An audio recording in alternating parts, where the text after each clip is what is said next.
Welcome to the Pitch Strike Chronicles. I am Tats. I am here with Rob. We will be breaking everything down from the weekend, from the Jeter return. We will be getting to that. The dominant series win over the Rays. Uh, some of the people that are coming back from injury. We'll be breaking down a lot of Yankees baseball. There's a lot to talk about. Let's get into it. Let's get going.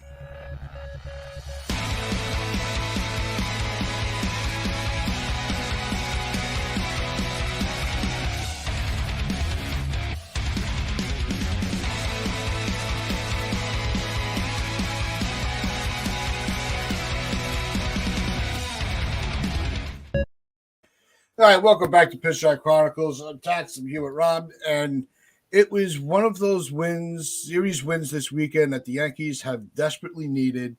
It wasn't one of those squeak by. I'm glad we got out of there the way we did. It was just dominant. After the first game, they came back that after an embarrassing loss in game one on Derek Jeter night. Of all people to embarrass yourselves in front of. Let's start with that game. Well, it's the two of us. And the way that game played out was just completely embarrassing and should have never happened on that field that we all love as Yankee Stadium. And the fact that it was a player that really has given up. Let's get down to where it really cuts down to is with Aaron Hicks and that play in the outfield and the image of him just standing there with his head down. If that wasn't a get me out of here, I don't want to be here type of moment, then I don't know what would be. I was so furious seeing that I can't get that image out of my head. So, Rob, were you just as furious with the Hicks play as everybody else in Yankee land? I don't know how you couldn't be, because that basically cost us the game because that extra runner scored and everything kind of unraveled. We lost 4-2 that game, so I believe that was really the catalyst that helped the Rays win that game. So it's annoying. It's really annoying because you just see the way he kind of looked down and the fact that no one, or he didn't hear anybody screaming that the ball was still in play, and he's just kind of standing there sulking. Because he should have caught it. First of all, he should have caught it. It's not like it was a ball that just was out of his reach. He should have caught it. And then he stood there for an extra 2-3 seconds and let another runner score. So he effectively, one play cost us the game. What could have been a sweep. But yeah, and I'm glad that Boone took him out. I don't want to see him again. I don't think you'll ever see him again the rest of the season unless it's absolutely necessary. It's been all year. He's had a couple of good months, and there was that point for maybe June and July that he was looking like a much better player. Like, stick him in the bottom of the order. He was getting the job done, drawing walks, whatever. But since the team was struggling, he's just been one of the worst players on a bad team. And this really it should be the final nail in the coffin for him. He's got to go. He's got to be off this team next year. They're not going to get rid of him now, but next year he can't be here. No, and I think the fact that Bader is only 2 weeks away, they're saying 2 weeks away at this point. Hicks is definitely not part of the equation going into the rest of the year. Because once Bader returns, really, there's no need for him. And what really pissed me the most off with the whole thing with Hicks is he had said in an interview before the game. I don't know if it was that day or the day before. I need to start hitting better because I want my job back. Then what the hell was that? That was you wanting your job back? Don't come at us with that because, one, you should know by now in all these years that you've been at Yankee Stadium, the fans are not stupid at all. We can read baseball players very well. We know when they're giving it their all and just not coming through, or when they just don't care. And Hicks just does not care. He's more focused on his golf swing than his baseball swing. We've said that over and over again, jokingly, but now even more in a serious tone. It's unacceptable. He just needs to go. And you will not see him next year. If he's still here next year, then Cashman just completely botched it all. And now that's going to put Cashman even more on the hot seat than he already is with the fans. But it's one of those. How can you say in the beginning of the year you want to be a 30-30 guy? Everything that he said should be something that he's saying to himself to motivate himself, but he hasn't shown that he's putting in the effort to improve himself at all. That's what I cannot wrap my head around. He was good for 1 year with us, and that got him a 7-year contract. So that right there was an issue. The money isn't an issue. It's only $10 million a year, so you can eat that for the next 3 after this year, assuming the Yankees do that, because it's going to be impossible to find a trade partner for him unless you're just giving him up for absolutely nothing. But it's a shame because I said it. There is, at his best, Aaron Hicks is a starting left fielder, but we haven't seen that. He's not a center fielder anymore, but the Yankees have played him in center field so often. Now he's making mistakes in left field where he was looking a lot more comfortable there this year. So that was taking a little bit of the weight off his shoulders, and he was having better at bats at the plate. Now he's making these errors in left field, and you're seeing it affect him at the plate. He's got to go. There's no other, you can't defend him. I've said it in the past that, like I just said, I think when he's at his best, a guy that can get on base at a high clip, he can pop one. He does have power. It's not there this year, but he's shown it before with that swing in Yankee Stadium. He can get a lot over the wall, a few over the wall at least. That's him at his best. 240, 250 or whatever. High on base, slugging is meh, but he's gonna at the bottom of the order, he'd get the job done. He's been abysmal this year to a point where the fans were chanting for Joey Gallo. The fans were chanting Joey Gallo at him. And it really does make you think when you said we can tell when a player's given up and we can tell when a player's trying. Joey Gallo was trying. Yeah. He was trying day in and day out to make something happen to get him out of this funk. It just couldn't happen for him. He just couldn't get it done. Aaron Hicks is the body language is just, I don't care. I've given up.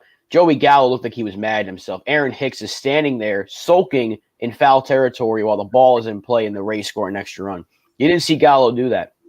So it took that the fact that we got it to a point where the fans are chanting for Joey Gallo, who was the most hated player in a very long time for this organization. Yeah, it's pretty rough. Yeah, so we got first comment of the day. All right, Spence. Our man Spence. I agree with the sentiment. Have no doubt Cash is already and probably have been engineering a path to dispatch Hicks. He has to. He really does. And we were saying, it's all going to come down to the effectiveness of Bader. And when he comes back healthy and when he reaches a point where it's like, okay, he can play every day. When he first comes back, I don't expect him to be an everyday outfielder. I think they're going to work his way in, especially with the plantar fasciitis. That could be a little tricky. But, so I don't expect him to be playing 9 innings every game when he does return. I think that would be foolish because you're going to need a guy like that in October. But before we get back into the players and the games itself, let's take a quick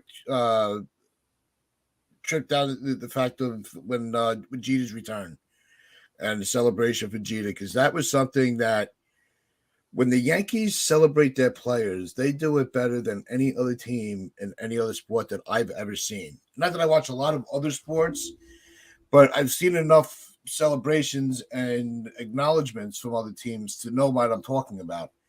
The Yankees are the best at it, and I think it sent a message to a lot of these younger Yankees where when you win in this stadium with that uniform in front of us, we never forget it and we will forever appreciate it.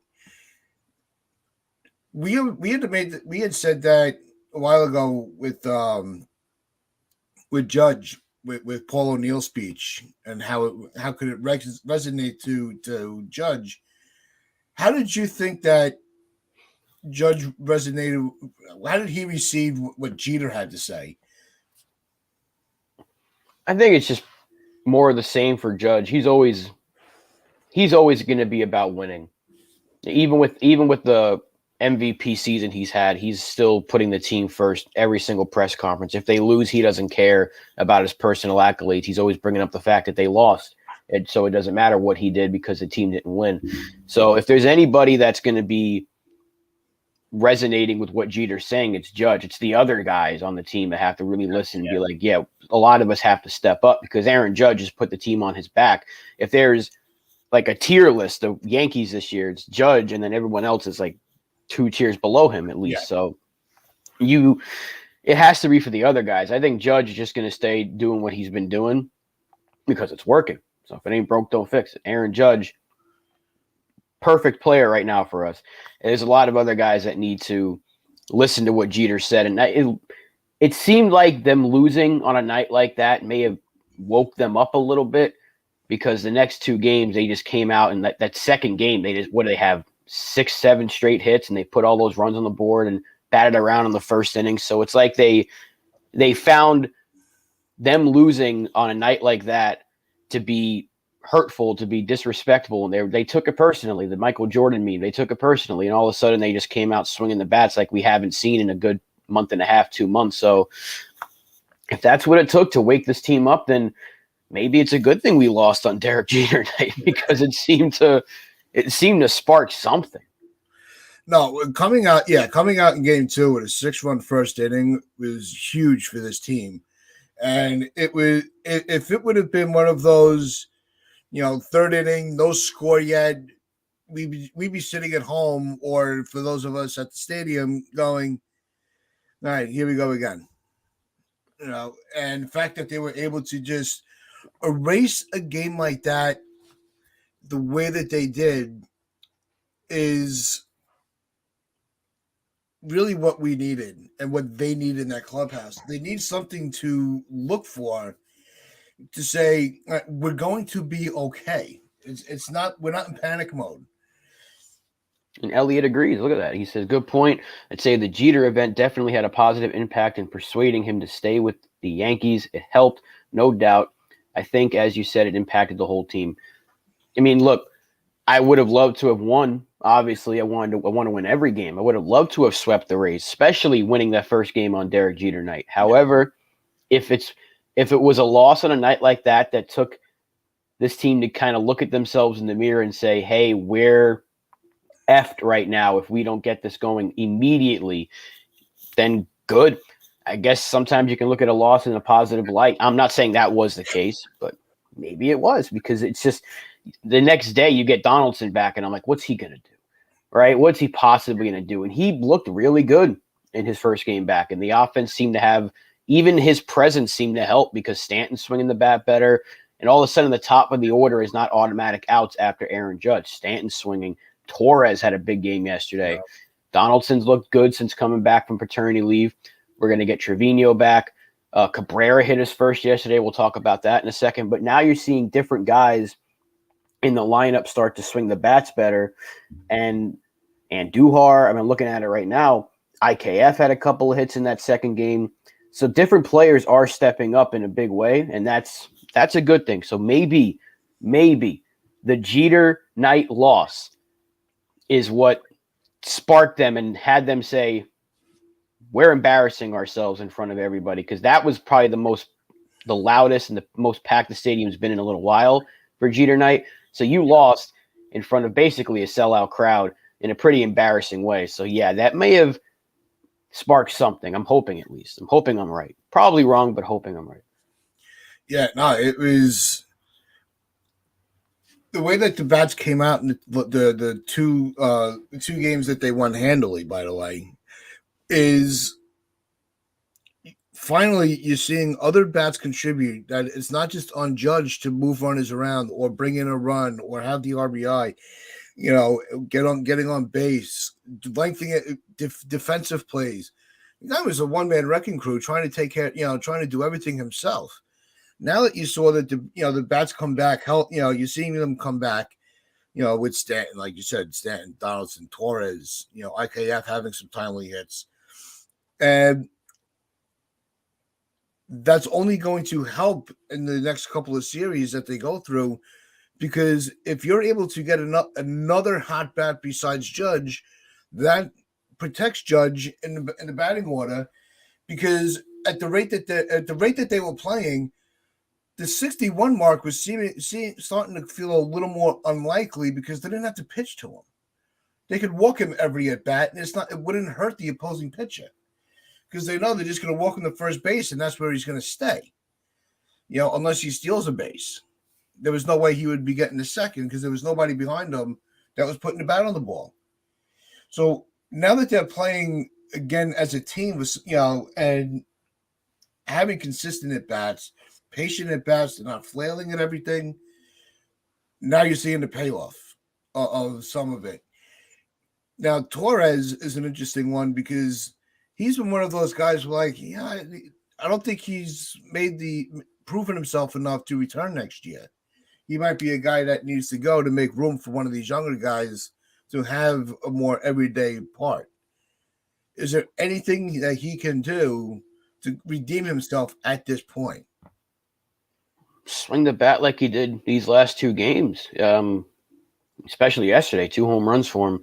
I want to say that next year you'd see an infield of like LeMahieu at first and Volpe at second at some point, Peraza at short, and unless they move Donaldson, I don't know what they're going to do at third. It could be IKF for all we know, but I don't see them using Peraza because they've sat him the last 2 games. So if they aren't going to use him, I don't see a future for him.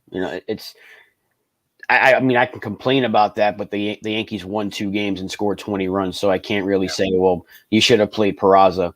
But I don't know, unless the team offers you, unless he has a really good month of September and a good postseason, and you're able to get a really good pitcher for him, and maybe a Pablo Lopez becomes available again, and that trade gets brought back onto the table, Torres and Peraza and maybe another piece, and you get Lopez and somebody else from the Marlins, then I can see them moving him. But he's still very young, and he's still got a couple of years of control, so they're going to hope that a hot finish of the season and maybe a good playoff gets him going next year, because I do think Donaldson's going to be on the way out. I don't know what they're going to do with these young guys, and I don't know if Rizzo's staying or not, because Rizzo's got these – I mean, he had the blood patch to help out with the headaches, and you don't know if he's going to be 100% ever again, because that's some scary stuff when you're dealing with back issues, especially as he gets older. So, I mean, for now, I'm just going to hope that Torres swings the bat well for the rest of the month, because we need it. Even with LeMahieu and Rizzo on the way back soon, you don't know what they're going to give you if they're not 100%. We saw LeMahieu was really struggling to swing the bat with that toe injury, and you don't know what Rizzo is going to bring you coming back from this extended time off with the back stuff. So, I mean, Torres is very important, because when he's good, but when he's bad, he's bad. Yeah. And I'm just – I want that in between at least. Yeah, and that goes to right into Spencer's comment. Agreed on Torres. I thought returning to second base would revert Gleyber to 2018 form on the whole, and it hasn't. And I also foresee his focus improving. It's with the lack of focus, I think it really was. It was not so much a lack of focus or effort. He was pressing. He wanted to be the guy so bad to bat behind Judge to help him out or just contribute to the team overall, that he just completely went so far away from the game that got him to where he was, that he didn't know how to turn back and be what he was. Hopefully these last couple of games puts him on the right road to recovery, redemption, and really improves his stock. Because right now, he's not one of those guys that's going to get you a top return. You might get a mid return. It's not going to, you're not going to get you're not going to trade him for a bag of peanuts. But you're not going to, if you would have said, during the month of August, that, well, we could have moved him for, Castillo, we'd be like, why would they want to get rid of an ace for him? If he could improve himself a little bit, you might be able to get a better return, and you might not have to throw in extra prospects for a guy like Pablo Lopez. You might be able to do like a player for player trade. So that's where it gets a little tricky with Torres because he's been so inconsistent this year. Where moving him to shortstop the year before and in 2020 was such a mistake. That I think that is what's really that wrecked that kid. The Yankees have a tendency of doing that. I keep bringing him up, but look at Peraza. I know IKF has been better lately, and Donaldson had a good 2 games since coming back, but Peraza was starting to swing the bat well. He was starting to put together better at bats. He was getting hits, and his defense was just fine over there at short. And then they've sat him the last 2 games, and it's annoying because I know the roster's expanded and you have that extra spot, but this is a 21-year-old. This is your 3rd ranked prospect behind Volpe and Dominguez, and you're treating him like he's just a regular bench piece, a guy that's going to fill a roster spot. That's how they're treating him because he is playing and then he's not, and then he's playing and then he's not. And then he sat the last 2 games. So is he going to play tomorrow against Boston? I hope so, but he needs to be in the lineup every day. And you can put IKF at 3rd. You can sit IKF for a day for all I care. He hasn't been that great to where he needs to play every day. So I don't know what they're going to do with Peraza, and I think that's why it ties into Torres, because if they can get a Lopez – they might need a pitcher next year. They might, because they're probably not going to spend the money for a free agent. So the best route to go is trading.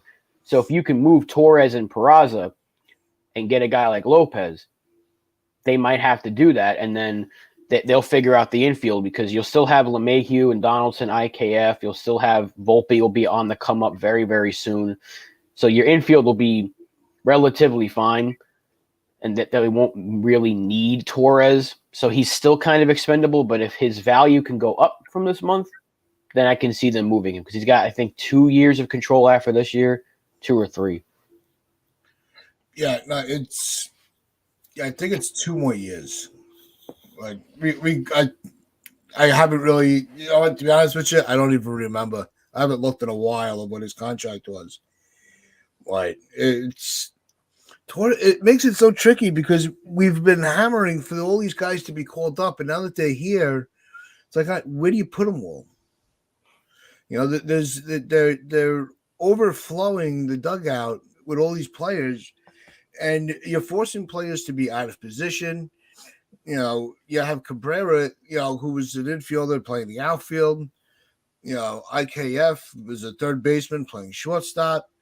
LeMahieu's a 2nd baseman playing everywhere. He's playing, that's playing first, really. The only one that's really sticking to their positions because you can't move them around is Torres and Donaldson. That's 2nd and 3rd. Why can't you just say, all right, we're going to what about a DH platoon between Stanton and Donaldson? And amplify your defense and just have those 2 to swing the bat off the bench during the game. So that's another road that they can take. And also it'll take the everyday play away from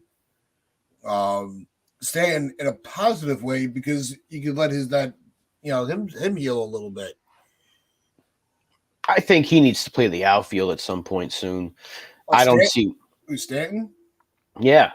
I know he just had the issue, but now he had the Achilles thing, and then he fouled the pitch off of his foot. So it's like I doubt we'll see him in the outfield, but hopefully by playoff time at least, because that opens up so many opportunities. But it's just I hate seeing Peraza sitting on the bench. I hate it because you don't see teams call up a number 3 prospect and sit him in favor of Isaiah Kiner-Falefa.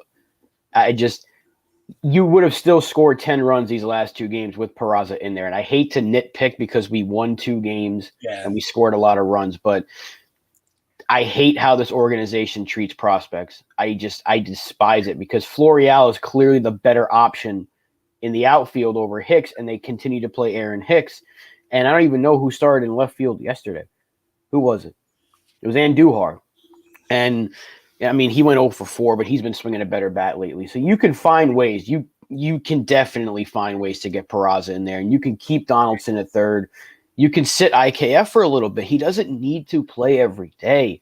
You know, he's not he doesn't have to. He's not done enough to say that's your everyday shortstop because he's not been a good shortstop. And so if they have to sit Stanton for a little bit, but he just came back technically because he was just pinch hitting, so he's just come back as a starting DH. So they're not going to. I mean, knowing the Yankees will sit him tomorrow after the day off today, but I don't know. You have Gonzalez at first. Why not try Donaldson at first for all I care? They talked about trying Cabrera at first. Why not put Donaldson over there at this rate until you get Rizzo back? It was like you're waiting for them to start Cabrera at catcher at this point. Why not? He's got a good enough arm. And speaking of catcher, they finally you finally get a chance to see Roydvet. And did he even see it? Did he even? You never even got on the field. No, and Trevino will be back soon, so you're not even. That was disappointing. I was hoping that I wanted to see him. I really did. Because he'd be, even if he's just a left-handed version of Higashioka, that's fine because at least he's got the lefty swing in Yankee Stadium that he might do what Higgy did last year in terms of the home runs. But I don't know. You traded for him, you finally get him healthy, and he gets called up for a few days, and you don't even play him. He's not even a top prospect, but another case of why not? Why not see what he can give you? Because he's more than likely going to be competing for that backup job next year. So, I don't know. It just goes to show you that the Yankees really don't have a plan, and it's annoying that I'm complaining about stuff, even though we won a series. Yeah. No, but there's things that can improve the team still. Yeah, but what didn't make sense is you had the day game after a night game, and we have been seeing with these analytics – you cannot have a catcher in the night game also catch the day game because he needs his rest. Well, they just did it with Higgy. Of all cat, they would never even do it with Trevino or even Sanchez when he was playing well. You do it for Higgy and let Roydvet just sit there and don't even give him a freaking at bat. It's like I don't get it. It made no sense.